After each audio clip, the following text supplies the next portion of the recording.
We're live and smooth, 98.1. Love music, love life. Welcome to Business Express 981 with Rotas. How you doing, man? Good morning, Valentine. Good morning. For anybody who was expecting the news, we've been making the announcement that Business Express is now at 6:30 a.m. So, yeah, news is at 6:05, right? Uh-huh. Okay, all right. So there you go. Get your news First of bright and early. July. Exactly. New month, New things are gone. new second half of the year, and just get it over with. Yeah. I was saying at the start of the show, I said if months were human beings, were real human beings, Oh my goodness. imagine the sigh of relief that June would have heaved. And March is the worst, I think. They Nobody say wants to to talk to July, March. dude, it's your turn. Get in Please there. behave for us, July. Treat us well. Oh boy. Treat us well. Yes, indeed. All right.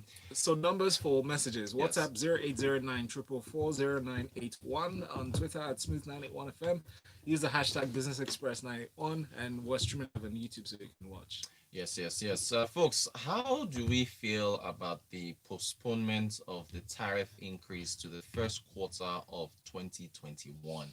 National Assembly was involved yesterday, along with some other stakeholders. Tariff increase was supposed to take place today. I believe April 1st was the last, it was postponed from April 1st to July. And now they've postponed it all the way to the first quarter of next year. We're caught between a rock and a hard place here. We've got subsidies. We've got tariffs that are not cost reflective.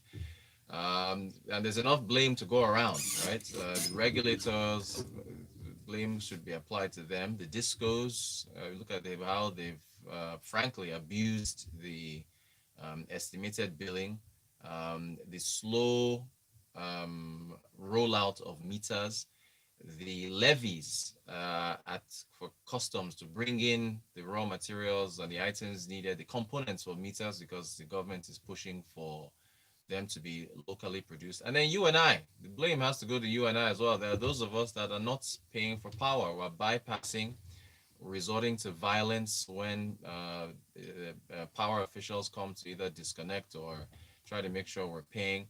So there's enough blame to go around with regards to where we are with our power situation. Um, but again, against the backdrop of a pandemic and with with how we've been affected, was this the best time to raise tariffs on the average Nigerian that is facing salary cuts, job losses, and so on? But what do you do? Huh? What do you do? This is such a difficult situation. I mean, for the you have to empathize. I mean, on the one hand, you say government you have to blame because you waited so long to do this. You've been delaying this thing for the past how many years now, and now we have what is frankly an exogenous shock, which we couldn't change. Exogenous shocks, they happen, and here we are. If you had raised the tariffs, it would have further compressed disposable income of Nigerians. And now that you've delayed it, you're going to continue the subsidy matter with regards to the tariffs that are already in existence. And it's just a really tough situation. I mean, but to delay this thing until Q1 of 2021, I'm not quite sure how much more time uh, the discos need to get this stuff together.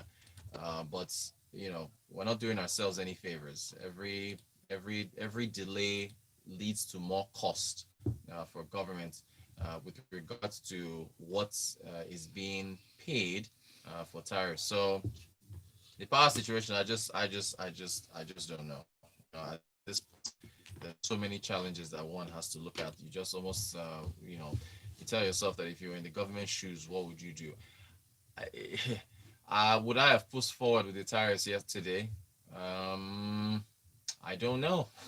I don't know because people, perhaps there would have been a backlash, with folks saying that we haven't gotten improved power supply and yet you're increasing tariffs. But notices were given out. I mean, the government did let us know what was going to happen. But here's the thing: they're pushing to say, okay, Q1 2021. I think they're trying to give enough time to see how things pan out for the second half of this year, and whether or not things will get better.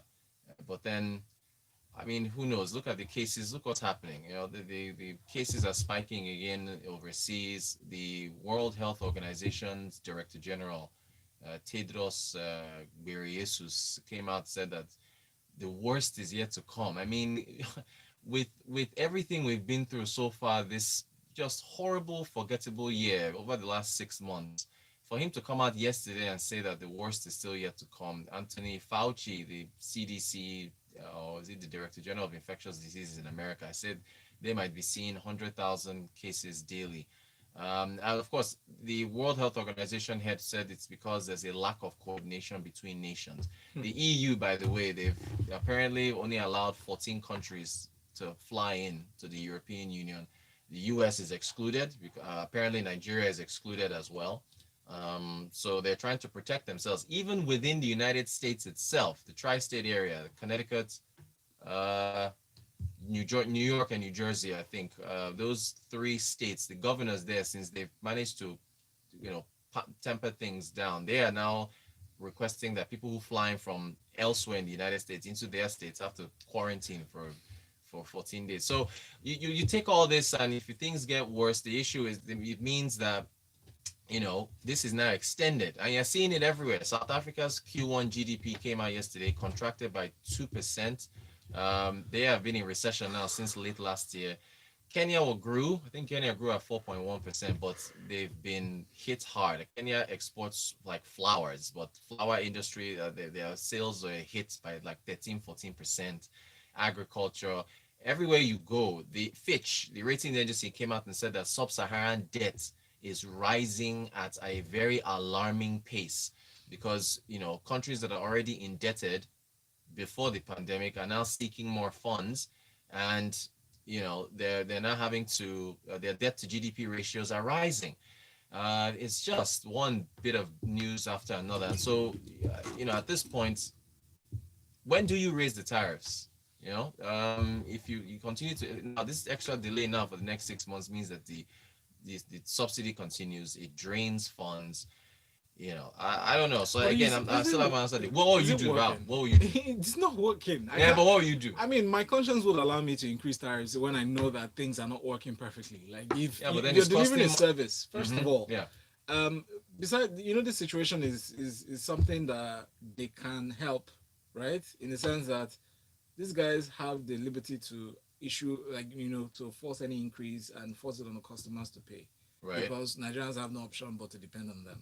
Mm. But if they had many options and they had competition, they had another company that was even giving better service, than we had options for power, Right. and that we could pay for, we could opt out of this PHN arrangement. Yeah. A lot of yeah. Nigerians will go for the effective one.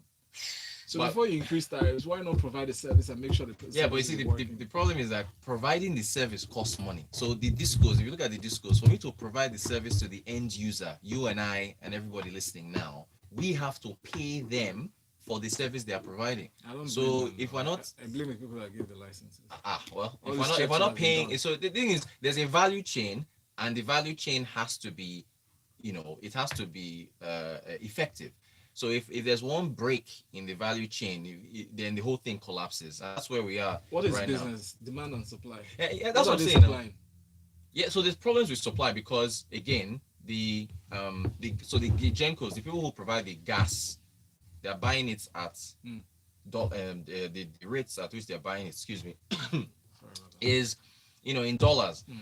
However, see, this thing now comes back to the exchange rate. Right. The exchange rate needs to be shifted and needs to be reflective so that discos can recoup their own costs. The tariffs have to go So our up. problem is long then. It's a long thing, man. It's long, and I just Steve Walker said earlier this year, the late chief of staff said tariffs can't be increased, and now the National Assembly says till next year.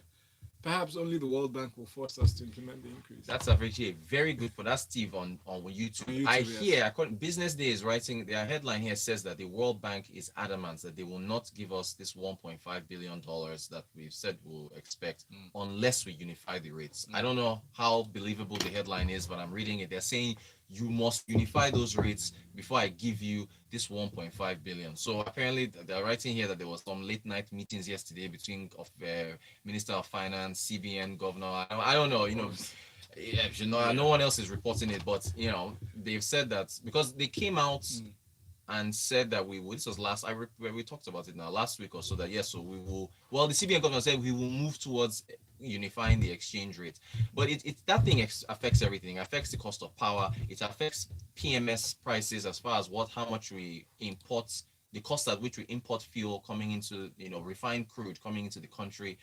It's at the center of almost everything. So until that rate is sorted out, I don't know. Affects a lot of things. Benga Komo says, when are we getting improved services from the discos? That's the main question. All talk about increase, none about better service. That's the chicken and egg. The discos will tell, thank you, Benga. The discos will tell you that until we all start paying, they can't improve the service. Right. So it's a chicken and egg. What do you do? And then how in Nigeria say, no, I'm not going to pay until you give me the service. They will say, I can't give you the service until you pay. Patrick from Ajah says, good morning, guys. Before you blame the Nigerian citizens for not paying for power, etc., what is it about electricity in Nigeria that makes it so difficult to have 24 hours light? Put your house in order by giving us light and carry out enforcement. How hard is that? So why increase tariff when majority of people in Nigeria are suffering? It doesn't make sense. Well, Patrick makes a point. So then Nigeria has to borrow more money. Government will have to chest that cost, borrow more money, give that money to discos to cover the cost of what. But then they've sunk so much money into it. Where do you get the money from? We're still looking for loans. It's just ugly everywhere you turn, man. Emma from Akoka says, this chicken and egg story with the power situation leaves me in stitches every time. Lower disposable incomes isn't helping either. About the Koro, we haven't even peaked on the first wave. Talk more of being ready for riding the second wave. God knows she must. Thank you, Emma. And the Professor Akin Abayomi, he's been giving updates lately. He gave an update yesterday, gave another one the day before, and he said it. He said, well, Lagos, Nigeria hasn't even peaked. We're still rising cases. Otunuga from Ajah says, regarding the electricity tariffs, I agree with you that there can never be an appropriate time. The earlier we face the reality, the better for us. However, people should be metered first before increase or tariff increase. But then how long would that take? But that's a good point. Yes, Yinka says, I wish the tariff has not been increased. Because the rate at which my meter is being reads of late is alarming. Now, when I heard Susan saying that the federal government should give power subsidy, I was confused. We know the corruption. We know that corruption. I don't know. Corruption and anything subsidy brings, and you are recommending such. Hell no. Did someone just call? We're healthy. Don't worry. We're fine. We're fine. He said that WHO guy never saying anything good. So whenever I see his face, I just change stations. The worst is yet to come. Half of my department have been let go. Wow. How worse can it be? The EU blocking Nigeria from coming into EU. When an Italian was our index case, I pray we get to the level at which we can also block the EU. No, it's not about blocking. No, but he's right though. He's to the level where Nigeria is powerful enough, and we were like that in the 60s and 70s. I remember. But anyway, it's no longer the case. That's it. About 50 years ago. Yeah, I know. Look, it's just. What's our life expectancy again? Jonah from Isola says we should just bite the bullet and raise the tariff and end the subsidies. See, that's another option, So, you just chest it, take the hit now, because you just can't keep delaying the inevitable. Anyway, real quick, we're out of time, but President Buhari yesterday flagged off the Ajaokuta Kaduna Kano pipeline, biggest pipeline project in Nigeria's history, cost $2.8 billion. It's a 614-kilometer pipeline. It's supposed to provide gas across the entire country. It's going to take about 24 months for it to be completed, and he flagged it off virtually from Aso Rock while he was seeing the construction flagged off in Kogi State, Ajaokuta, and also in Kaduna. So that's supposed to hopefully improve power production, but then that's down the line. Improve power production and also help out industries that need gas as well. So it's good to see that finally taking off. This is part of the Nigeria Gas Master Plan from 2008 or so, way back. So good on him. We'll see. We'll see how that pans out. But for now, the tariff wahala is what we're still wrestling with. New time. 6:45. We're done. Yes, it's all. Yeah. So 6:30 every day, people. 6:30. Please tell your friends, family, and perfect strangers. But for those wondering if Freshly Pressed is moved, no, same time, 7:30. Right. Stay with us here on Smooth. Thank you, sir. Thank you, thank you, thank you, thank you. This gives me a little more time to prep for my other. Yeah, enjoy your day, man. All right, man.